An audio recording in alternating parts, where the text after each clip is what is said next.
Hello, everyone, and welcome to the Red Hour, a show I do twice a week where I throw a little chaos into Star Trek by reviewing a random Star Trek episode. And I am the Dead Man, and this is uh, the Grateful Trek because I'm grateful for Star Trek, at least most of it. So today's episode is TNG Season 2, Episode 8, A Matter of Honor. So when I thought this might be a obviously honor indicates a Klingon episode, and I thought it was maybe a Worf episode. And I was thinking it was might have been the one where he that little boy's mom dies, and Worf is or something like that, and Worf like takes him in as like a honorable Klingon or whatever. I don't know. I don't remember the name of that episode, but it's not that episode. The episode starts off with basically the Enterprise is heading to Starbase 179, where they're supposed to pick up a group of people that are in like this exchange program, like I guess it's a Starfleet exchange program, and it's sort of like a species exchange program, but I guess it's a mix of both. I don't know. Uh, so him and Wesley, so Riker and Wesley are sent to greet them in the transporter room. So they get there and they beam up this group, and we see a Benzite character, which is in the first season of uh, TNG. Wesley goes to Starfleet Academy for their pre-entrance exam and runs into or befriends one of these Benzite people. And they look like blue fish people with they have this thing on their chest that allows them to breathe their atmosphere and from their planet. And I believe this so the guy looks exactly like the other guy that Wesley met, and he calls him Mordock, and he says his name is Mordred or more. I don't know. I don't remember what he said his name was, but he says that Mordock is of like a similar casting than them, so they would be easily mistaken for the other. So I think it's played by the same actor, but I didn't look it up. But I'm pretty sure it is the same actor. It's definitely the same makeup. So, and they met at Star Trek, Starfleet Academy, like the real academy where you have to take a psych evaluation, and you know what a red alert is, so that if something goes wrong, you're not running around like an idiot yelling red alert, and you you don't have Vulcans being bullies and throwing basketballs at the human characters, and you don't have gay Klingon wearing a skirt. Uh, and you don't have holograms that tries to solve the mystery of Cisco and doesn't really solve it, and realizes that she was the bestest all along. And you don't have a well, you do have a Wesley type character in Starfleet Academy, but so I guess it's not really good. Anyway, we're talking about the real Starfleet Academy, where you do have psych evaluations. You are expected to act mature and not flip people off, and you're not dropping f bombs every so often, and you treat the assignment with respect and seriousness, and you wear your uniform, and including socks and shoes. And that episode, I love that episode. I think I might have already reviewed it anyway. So then um, Riker is called to by Picard to the phaser range, and where Riker goes there, and Picard's basically doing target practice, and it's pretty cool. It looks like it's like a small dark room with a circle,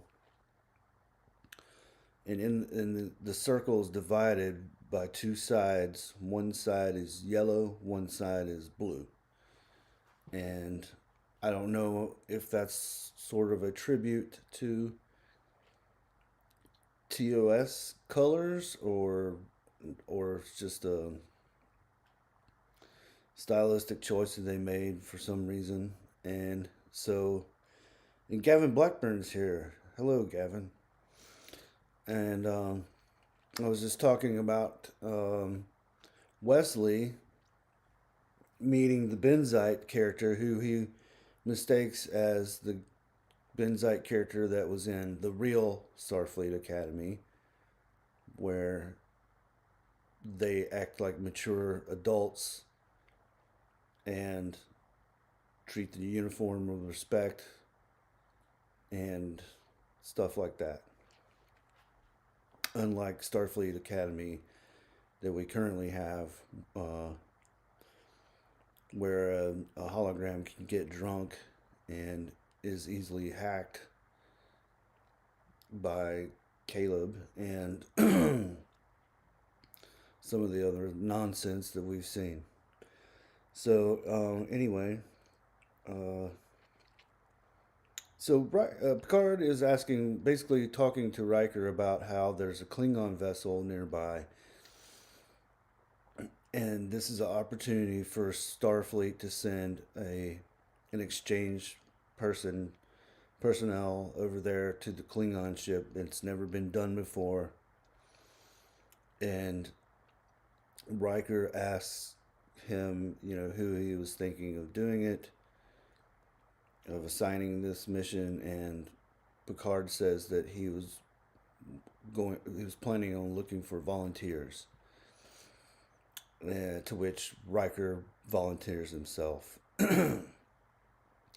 So that's the teaser, and then we get into the credits and the score, the theme. So then the Enterprise is about to depart Starbase 179, or they do depart Starbase 179 and rendezvous with the Klingon ship. And Michelle Ferry has showed up now. Hello. And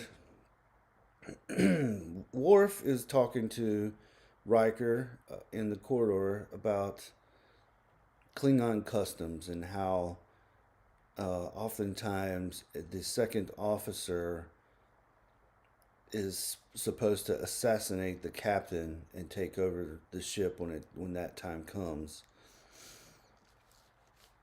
And Riker is you know just trying to learn about Klingon customs and stuff. Meanwhile, this Benzite guy is walking around observing different stations. He observes Worf's station, and he observes Wesley, who's at the helm. And he keeps making these little comments and observations about how he could make the ship more efficient, and wants to,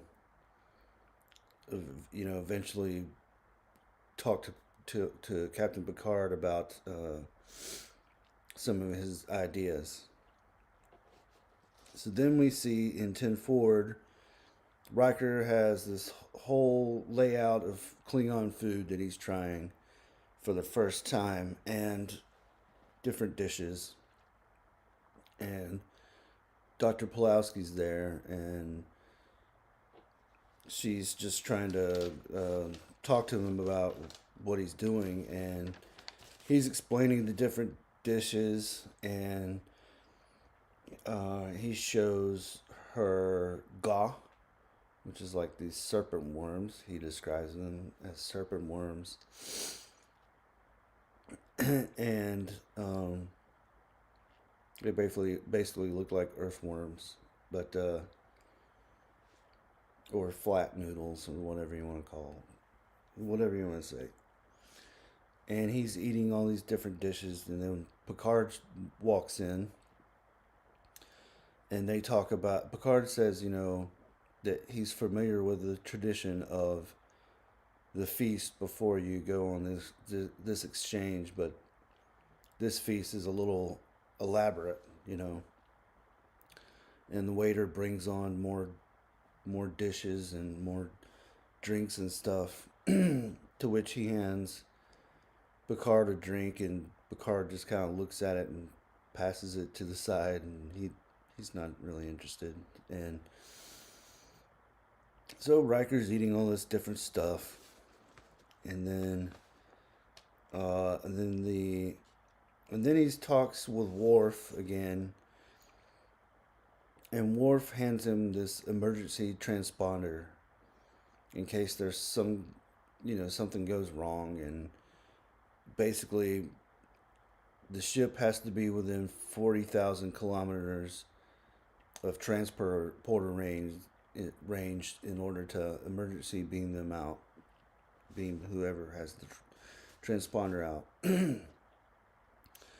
And then the Klingon vessel approaches, and the Benzite guy is at a science station and notices there's something wrong with the Klingon ship.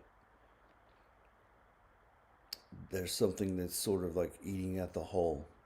And then Riker beams away. The Benzite guy talks to Picard as Picard's about to go into his ready room and leave Data in charge.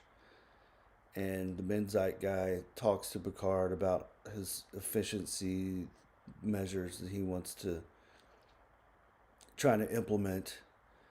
And then Picard says that we have to go through the chain of command, and that right now Worf is like his immediate officer to talk to. And then then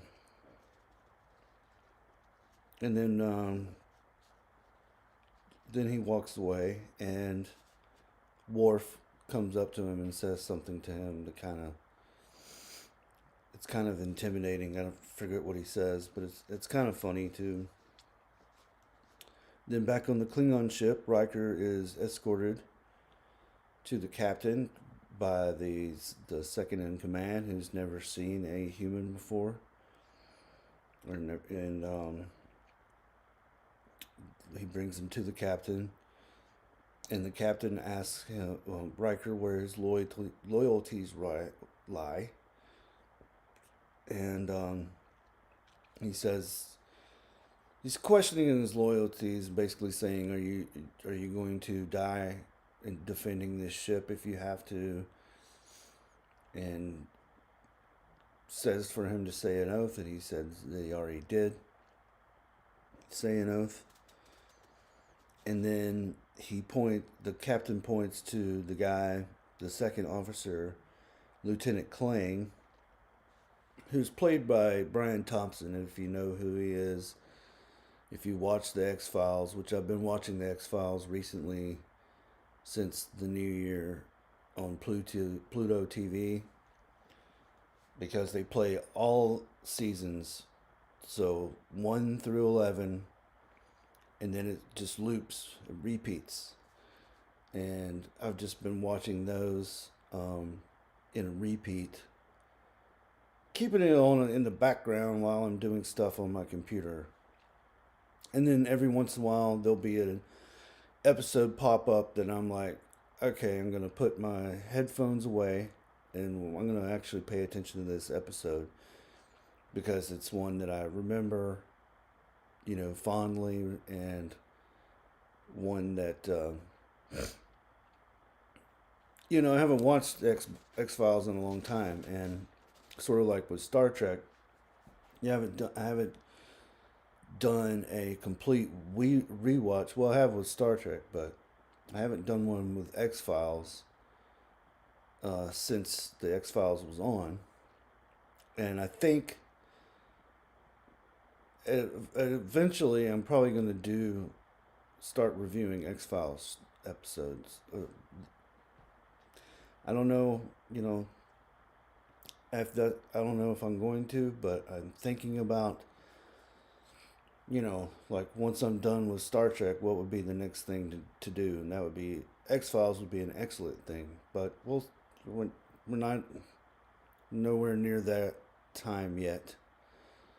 And but just if you've seen Brian Thompson, he's the shape shifting bounty hunter, alien bounty hunter guy.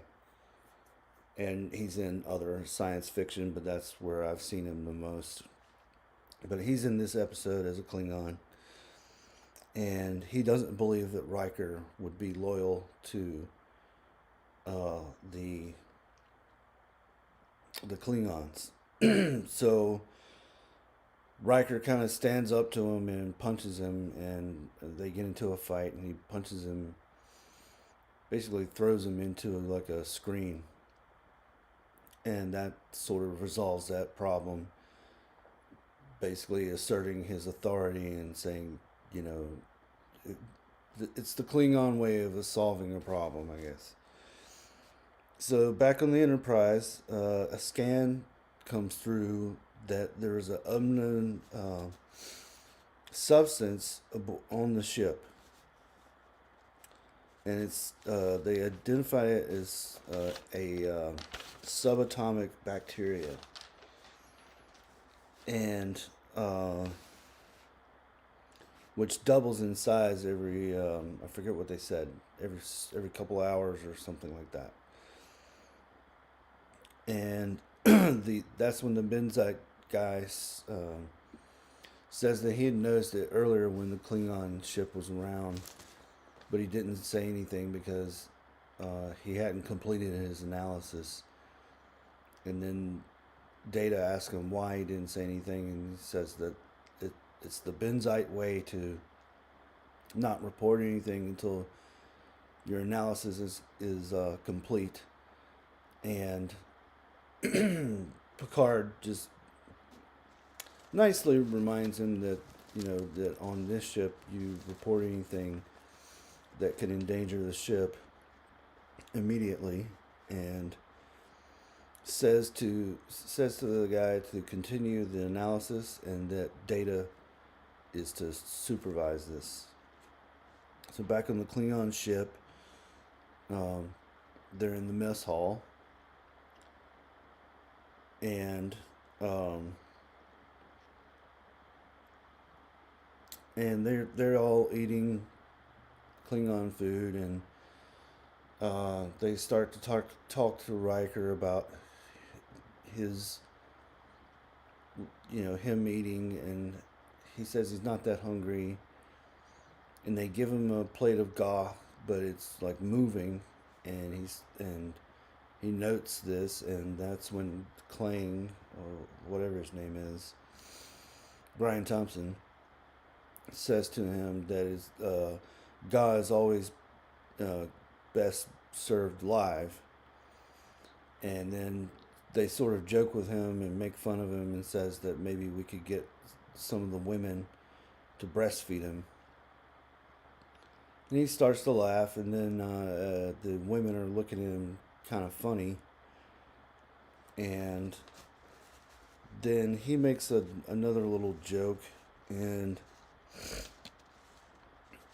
the women, one of the women says that she would be interested in him, and he, again, does his charming little joke thing, and then they walk away, and then Kling is still there, and another Klingon is still there, and they're talking about how they didn't expect a Federation officer to. They didn't expect to get along with a Federation officer and to laugh and joke with the Federation officer. And he replies that he didn't think the same. And then, because Worf is always rigid and very serious, and so then they start to talk about their fathers, and the one guy says his father had died as a warrior, and then Kling says that his father was captured by Romulans and then escaped and wasn't allowed to die, then escaped and is on Kronos, or in Academy they say Kronos. You can pronounce it. I've heard it pronounced different both ways. I'm not going to make a big deal out of that, but I'll make a big deal out of other stupid crap that's on that show. But anyway, he says that his father is back on Kronos, basically waiting to die. So, not very honorable. And he's angry about this. And Riker says, but it's your father, you should contact him. He hasn't talked to his father, and Riker's bringing the human perspective. So back on the Enterprise, the organism, it basically feeds on compounds on the ship, the metal on the ship, and Picard asks does it affect the Klingon ship, and I think Data or the Bensite guys, one of the two, say that it affects the Klingon ship more, because there's more of these compounds in their metal, in the hull of the ship. So back on the Klingon ship, they discover this hole, and they're asking Riker about it and if he knows anything about it, and they basically suspect that the Enterprise did something intentionally to create this hole, and it's getting bigger and bigger. Luckily, and he says that luckily it's in a spot where there's like they can accept, it's an acceptable spot, but I guess there's no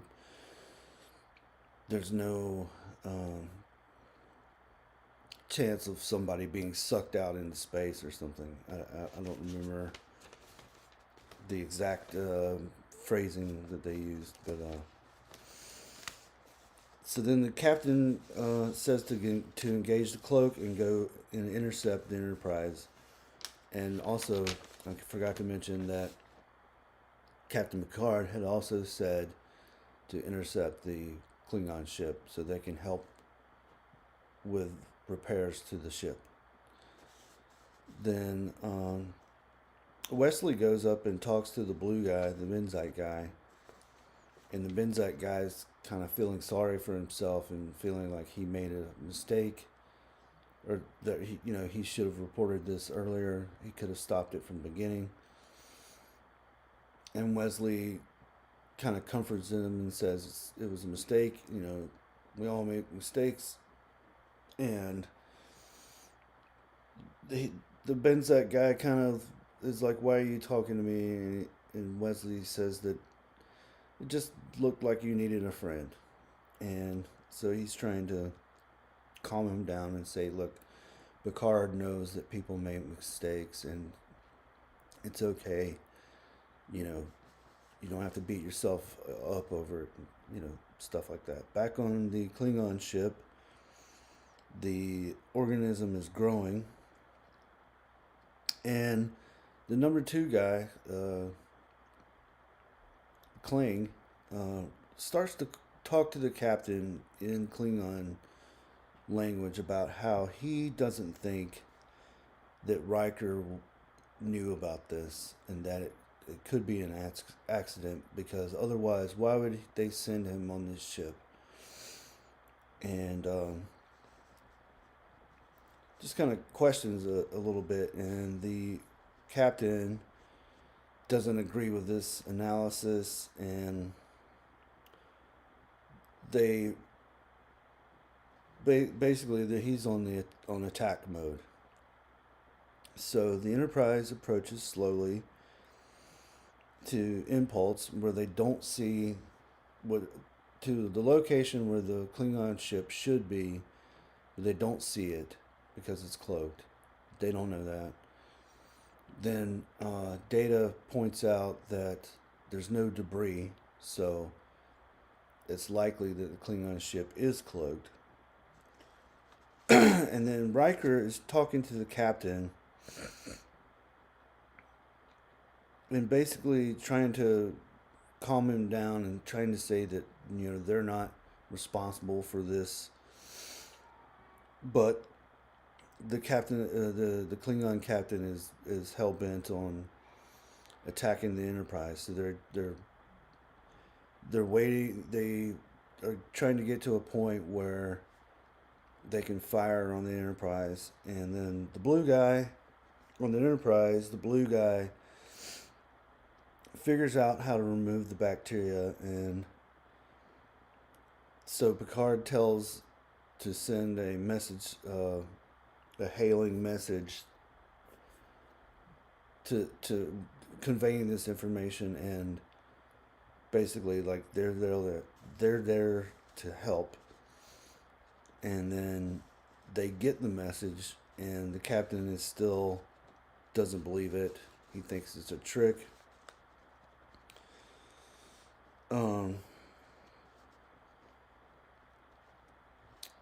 Then Data, back on the Enterprise, Data recommends that Raish to go to Red Alert, and so Picard says that this is a good idea, and that basically they raise shields, and Riker tries to tell them that raising shields is just a precaution. It doesn't mean that they're gonna attack, and they wouldn't attack first. It's just a standard procedure when there's an unknown situation like this.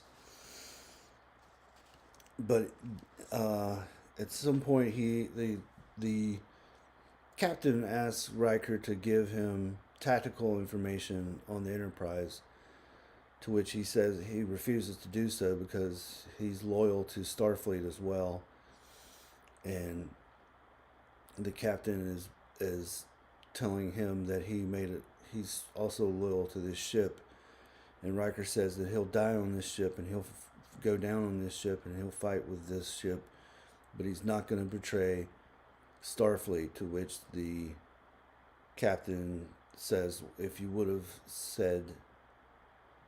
gave me tactical information, I would have considered you a traitor.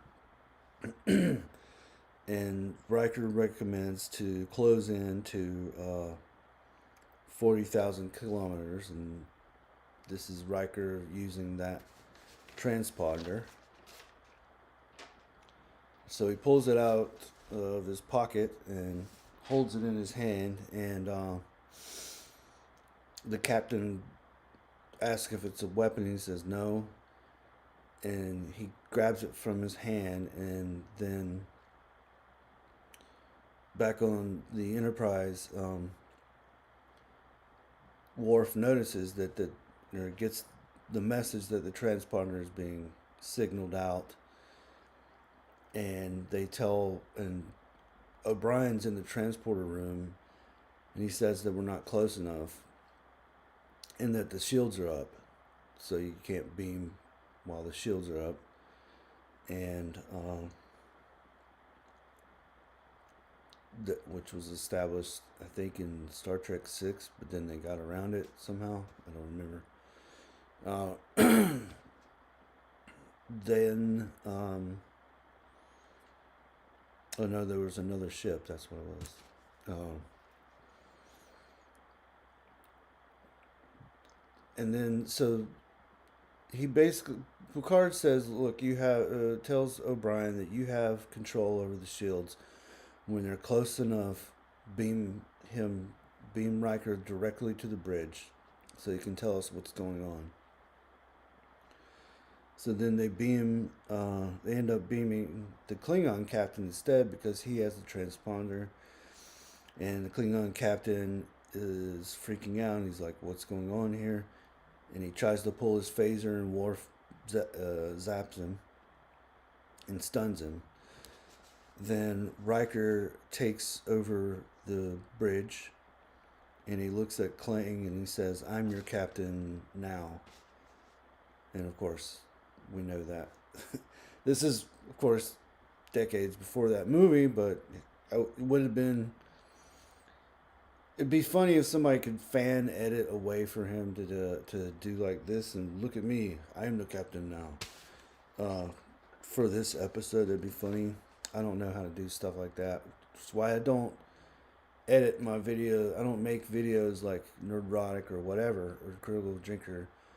I just come out live, and and I don't want to learn how to do that. I want it to be live. I like the live. So then Riker orders the cloak to turn off the cloak, and then orders the Enterprise to surrender and lower their shields, to where Picard figures out that he's just doing this so they can help the Klingon ship. And then the Klingon captain demands to be sent back to his ship, and Picard says to go ahead and beam him onto the ship. And then he looks at Riker, and Riker kind of explains the situation, and the captain punches him and kicks him off the ship, and then he beams back onto the Enterprise, where Worf and Picard are there. And Picard says it looks like you. Riker says it. I learned a lot over there, and Picard says it looks like you didn't learn to duck. And Riker says, actually, because I didn't learn to duck, it is what saved the situation. And then Worf escorts him to sickbay, to where they talk about. Worf says he's glad he's back. So basically, I think it's a good episode. I gave it a 7.5 out of 10. But you could easily give it a closer to like a 8 if you wanted to. I like it when A plots and B plots kind of work together towards the overall story of the show. I like that this is it kind of embodies the spirit of Star Trek, of like getting to know these other species, and getting to know their customs and their ways, and their food, and their women, just the general idea of friendship, and we're not that far removed from Khitomer Accords, and the alliance with the Klingons is it's sort of new, and so they even have a Klingon that had never seen an Earth person before, or a Federation officer, and so I like that. I like the Benzite guy. I like the makeup on that. In the first couple of seasons, you had some really weird alien makeup. This is pretty cool. You have the dog face people. You have the snake headed people.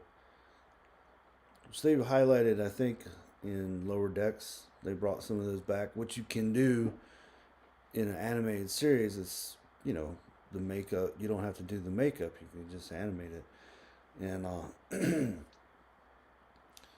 I like that Wesley was not like annoying. It wasn't a Gary Stu. He was just friendly towards this guy because he had met the other guy in Starfleet Academy and kind of felt like he needed a friend, so he was friendly towards him.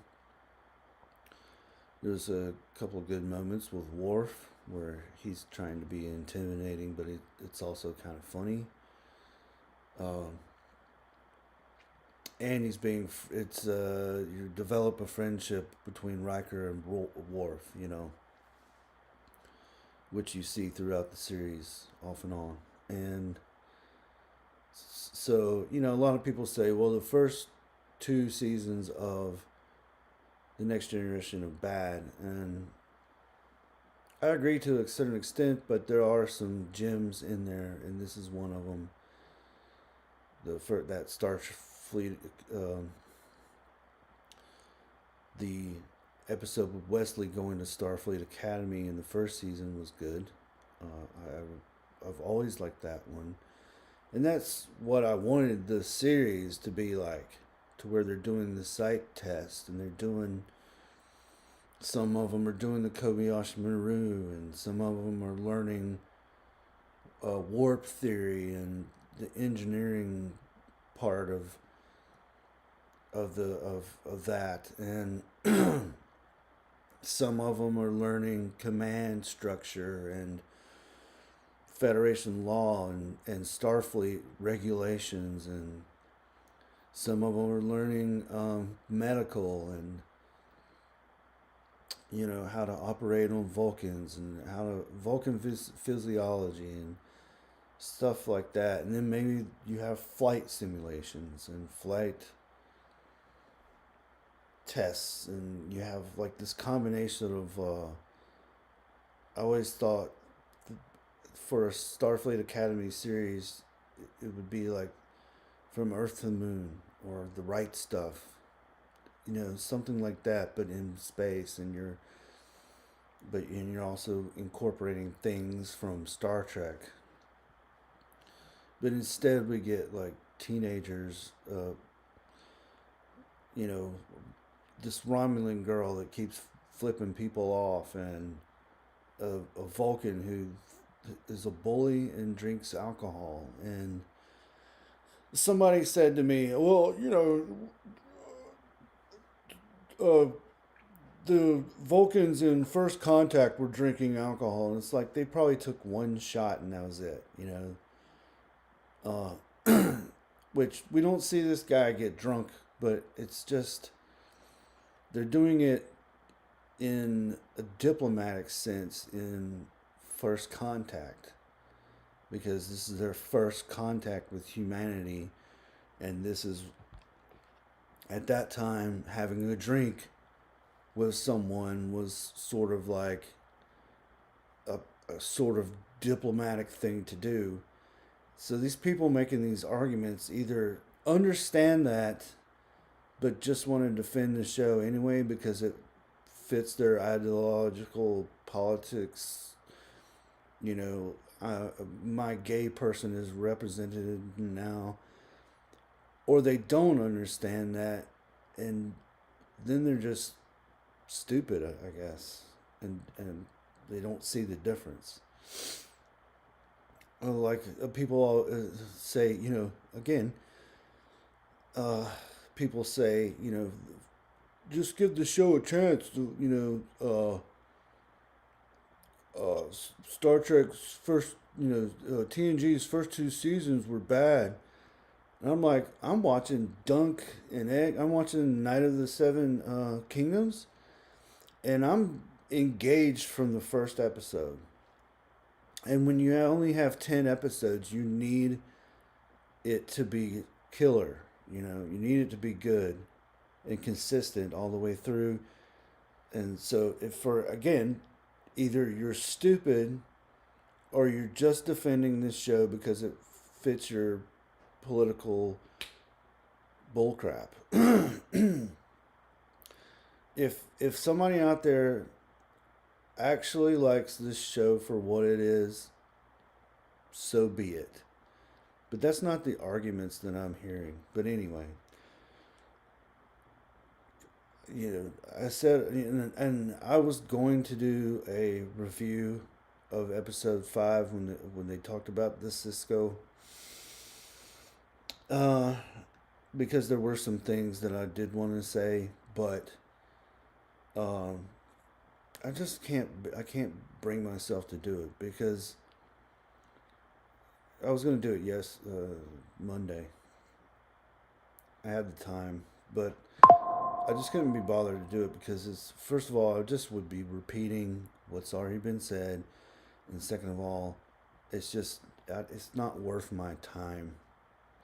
Uh, it just pisses me off the way they treat these situations, these characters, and they couldn't even. People say, "Well, they got Avery Brooks back. They got his permission to use his poetry," and it's like, okay, but they couldn't get him to record new lines, and they wouldn't show his face, and so meaning they didn't want to pay to have his likeness, and they didn't want to offer up, even if it was just a few lines for him to say, they couldn't even offer him that, you know? I mean, it's just, Avery Brooks comes off as a nice guy. And I think if he saw something that was worth his time, he would probably record a few lines for them if he thought it was worth it. If say there was a Deep Space Nine reunion and Ronald Moore went up to him and said, "Hey, look, we don't want you. We know you're retired and you've been retired for a long time. We don't want you to do. We just want you to come back for a little bit." I kind of think, maybe I'm crazy, but I kind of think that he would do it for them. Anyway, let's see what everybody says. Michelle Fairy Tale says, "I enjoyed the X Files and am rewatching it now. I've given up on New Trek. I was glad to know that I can rewatch on Pluto." Yeah, I'm so glad. I've been rewatching it. I've been rewatching X Files for 2 months now, and I'm not bored with it. I mean, it repeats itself, and eventually I will get bored with it. But it's good stuff. Even the stuff with Doggett and Monica Reyes and those last 2 seasons, they're rough, and I didn't like them at the time, but I think I was a little too harsh on them.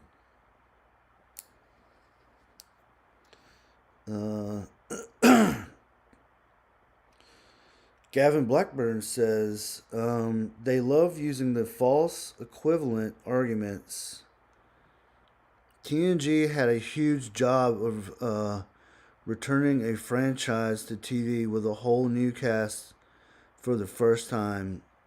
If it didn't start great, but it improved. Yes, that's they're not they're. I want to say they're being what's the word? They're not being truthful about this, and they're purposely they're they're trying to. It's false equivalencies, and I think they know it. I'm pretty sure they know it. And if yeah, TNG had big shoes to fill, and yeah, this show has, I guess, big shoes to fill. But but Holly Hunter has no shoes, so there's a there you go. There you have it. You have big shoes to fill, and you're not even going to wear them.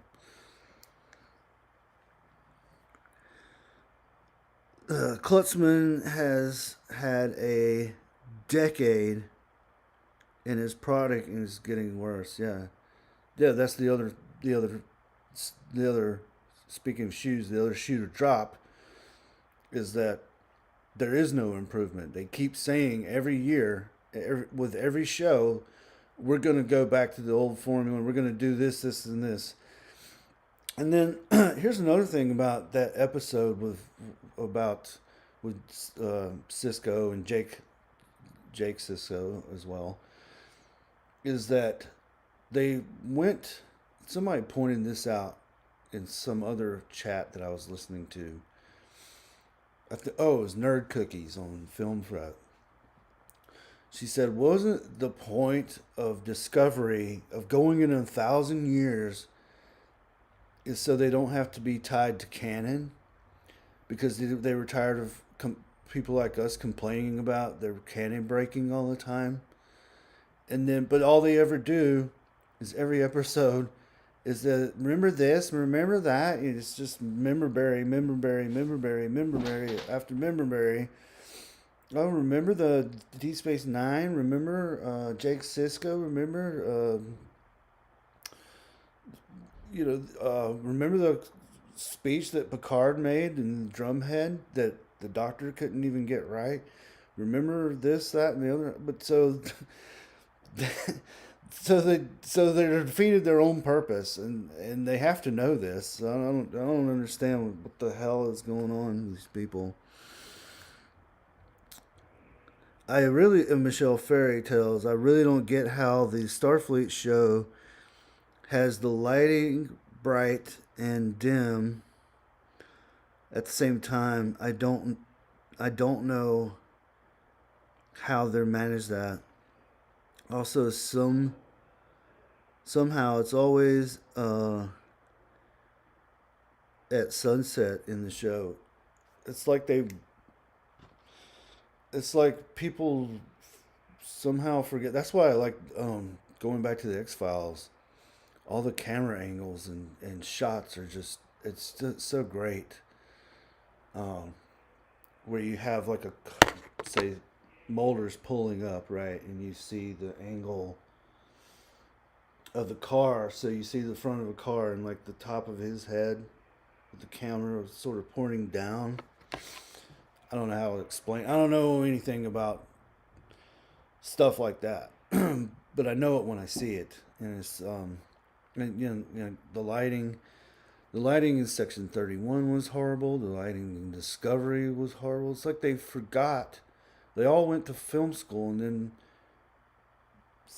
then and made movies before and then forgot how to do it. I don't. It's inconceivable. And mm,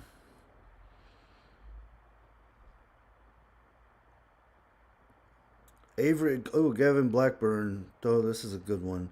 Avery Brooks said he never wanted to represent black people in space, He considered himself. Yeah, it's all about an identity politics. It's like when I was okay. I'm a white male. I'm a white cis male. Let's use their terms. Um, so growing up, I never said to myself, "Oh, I want to see myself in that character." Uh, and one would say, "Well, you're a white guy. You see yourself all the time." Well, no, I didn't see myself as Indiana Jones. I played Indiana Jones. I tried to pretend to be an Indiana Jones, or one could say Han Solo, or Luke Skywalker, or the Ghostbusters, or any number of our favorite Marty McFly. I wasn't that cool. The Ghostbusters are nerds, and I was a nerd, but I didn't consider them nerds. I consider them intelligent scientists that I could aspire to be, and it didn't matter. And Winston, he's black. I didn't sit there and say, oh, how can they have a black guy? He's not representing me. He doesn't represent me. Well, I'm a redhead. I didn't see any redheads on in the Ghostbusters. Oh wait, Janine, but she's female. Oh, I didn't get offended that Janine was a female. So I had my redhead representation, but I didn't get offended and say, "Oh my God, there's a female that's a red hair when it should be a male," because I want to see myself as part of the Ghostbuster team. So yeah, and Avery Brooks is he's a cool cat.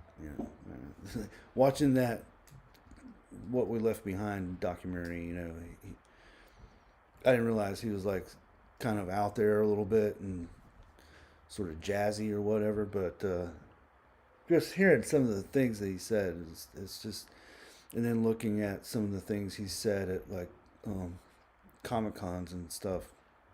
People have asked him about that, and he's like, "No, it's they made a big deal uh, when D Space Nine was coming out that it was the first black captain," and I was like, "I don't care what." And I heard Nerd Rock talk about it today. It's like the bigger controversy was that it wasn't on a ship, that it wasn't on, and I didn't like that. I didn't. I wanted it to be like it was in the past, and then it grew on me.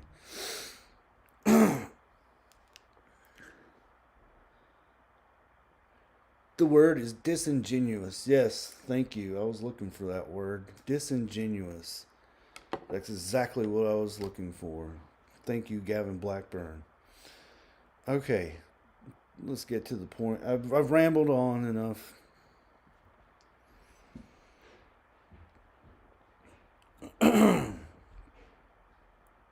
And if you have a chance to check out uh, Night of the Seven Kingdoms, the Duncan Egg story, check it out. That's pretty cool. It's good to be back in Westeros and not.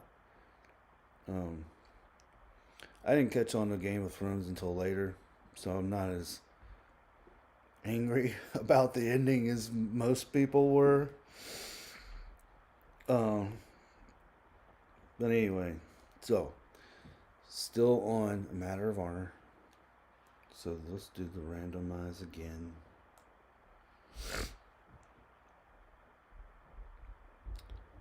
Ooh, TNG again. Season 4, Episode 10, The Loss. That might be the episode that I thought this episode was.